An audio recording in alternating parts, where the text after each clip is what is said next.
Bonjour à tous, soyez les bienvenus pour suivre avec nous ce journal de 15 heures dont voici les principaux titres.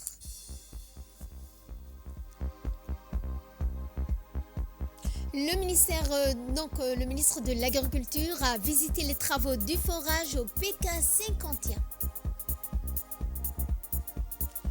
En nouvelle du monde, le comité ministériel arabo-islamique exprime sa profonde inquiétude face à la rupture du cessez-le-feu à Gaza. C'était les titres place au développement et nous entamons ce journal par cette visite au chantier du forage au PK 51.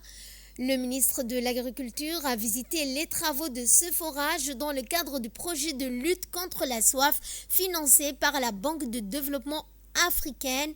Monsieur Mohamed Ahmed Awale a effectué ce matin cette visite sur le chantier dont la réalisation a été couronnée de succès, fournit une quantité d'eau suffisante, à savoir 35 mètres cubes d'eau par heure qui répond largement aux besoins des habitants du village de Karta. Les résultats des travaux réalisés jusqu'à présent étaient satisfaisants. La prochaine étape sera les travaux d'adduction qui débuteront très prochainement afin d'acheminer l'eau jusqu'au foyer du village de Karta. Ce projet s'élèverait donc à un montant de 300 millions de francs Djibouti. Et à cet effet, le préfet adjoint de la région d'Arta a exprimé sa gratitude envers la réalisation de ce projet. Salam alaikum. Aujourd'hui, nous sommes ici à PK51 dans le cadre de la visite du forage qui a été initié par le ministère de l'Agriculture du projet Prévon.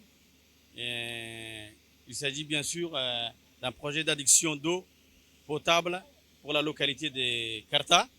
Alhamdulillah, la première phase a été un succès. Comme vous pouvez le constater, le forage, la première phase est terminée, qui était la partie la plus cruciale.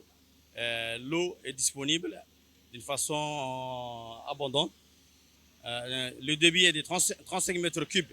Nous avons eu l'honneur d'avoir la visite du ministre de l'Agriculture, du secrétaire général, ainsi que son staff et l'entreprise qui a en charge le projet. En mon nom personnel, au nom de la préfecture d'Arta, nous accueillons favorablement cette première phase et nous espérons, Inch'Allah, prochainement que l'eau sera une réalité suite à la canalisation qui va aller jusqu'à Karta. Quant au ministre de l'Agriculture, il a souligné l'importance que revêt ce projet crucial. Ce projet, a-t-il indiqué, luttera contre la pénurie d'eau qui touche les habitants du village depuis plus de 30 ans. Ce forage représente donc une avancée significative pour une région où l'accès à l'eau potable était jusqu'à présent assuré uniquement via des camions citernes. Le ministre a précisé que le forage de Karta, avec une capacité de production de 35 mètres cubes d'eau par heure, fournit une quantité suffisante qui répond aux besoins en eau potable pour les habitants. Il a également annoncé que les travaux d'adduction d'eau qui permettront de conduire l'eau directement jusqu'au foyer du village de Karta débuteront très prochainement. Dans le reste de l'actualité, le Douane Zakat a procédé à la distribution de la 3e et 4e tranche de parrainage des orphelins dans la commune de Balbala. Dans le cadre de son engagement humanitaire en faveur des catégories vulnérables, le Douane Zakat a organisé hier soir une cérémonie marquante à la commune de Balbala dédiée à la distribution de la 3e et 4e tranche de parrainage pour l'année écoulée, c'est-à-dire l'année 2024. L'événement s'est déroulé sous le haut patronage du ministre des Affaires musulmanes et des Bienwarf, Moumin Hassan Barre. La cérémonie qui s'est tenue au siège de l'Institut Al-Wasatiyya en présence de M.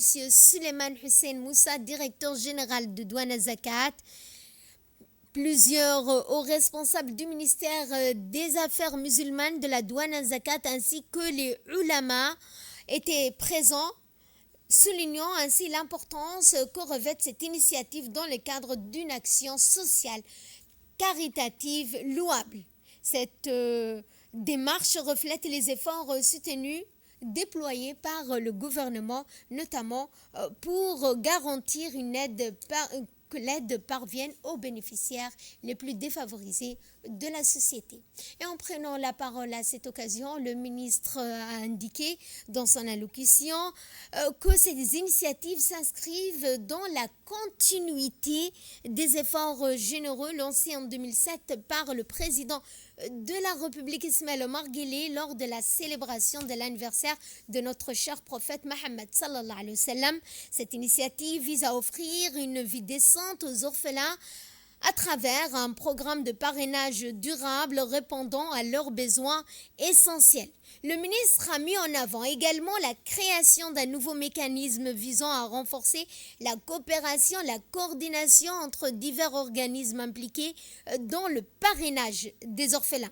Il a par ailleurs encouragé les institutions et différents acteurs de Balbala à contribuer à mettre donc en œuvre tout leur possible au soutien des orphelins et à promouvoir la culture de solidarité, insistant sur l'impact crucial de ces efforts pour la stabilité sociale et le développement durable.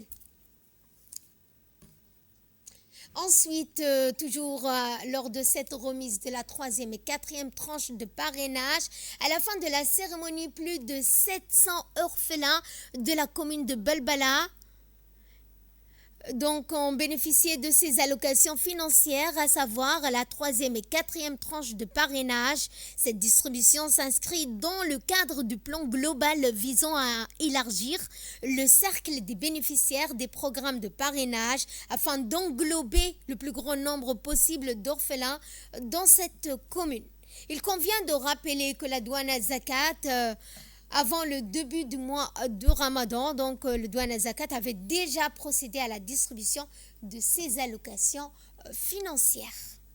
Suite cette fois au concours de mémorisation du Saint-Coran, les activités de cette 25e édition du concours régional de mémorisation du Saint-Coran, intitulé Grand Prix du chef de l'État, se poursuivent pour le 3e jour consécutif. Les candidats rivalisent dans le 3e niveau, c'est-à-dire les 10 juges, dans une atmosphère empreinte de piété et de recueillement.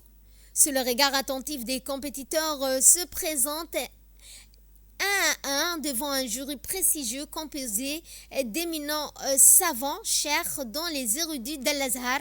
Ce grand événement coranique organisé par le ministère des Affaires musulmanes et des biens Waqf durant le mois béni du Ramadan manifeste la grandeur de la compétition dans le domaine de la mémorisation du Saint-Coran. Rappelons que ce concours a été inauguré dimanche sous l'égide du ministre des Affaires musulmanes et des biens Waqf, M. Moumin Hassan Barré. En sport, cette fois avec le tournoi interquartier de pétanque qui a eu lieu tout au long de ce mois béni du Ramadan. Ce tournoi s'est achevé hier soir dans une atmosphère festive sur le terrain de la place de Boule du quartier 6. En finale, les équipes de la cité L'air et de Berwako se sont affrontées dans un match palpitant. Le score final étant de 13-10 en faveur de l'équipe de Berwako, témoigne de l'intensité du match où chaque point a été disputé avec ardeur. De nombreux supporters sont venus encourager leurs équipes, créant une ambiance chaleureuse et conviviale. Les responsables présents du secrétariat d'État chargé des sports ont adressé leurs félicitations aux organisateurs de cet événement qui a su rassembler les habitants durant ce mois béni du Ramadan. À Dikil, cette fois, la formation sur le trouble du spectre de l'autisme a officiellement débuté.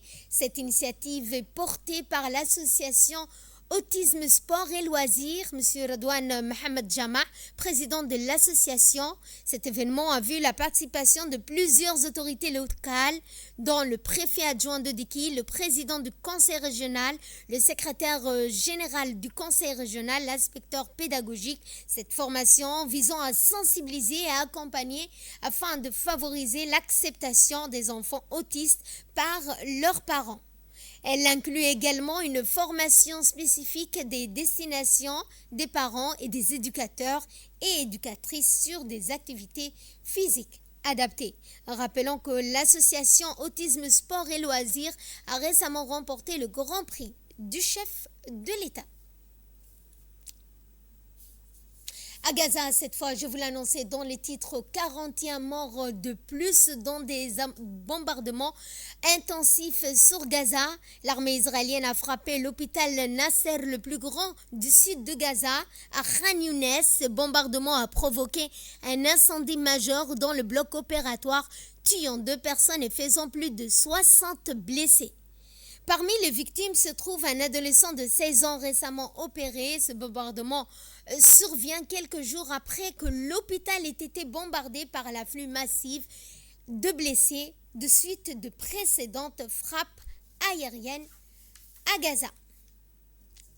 Je vous le disais dans les titres, le comité ministériel arabo-islamique exprime sa profonde inquiétude face à la rupture du cessez-le-feu à Gaza.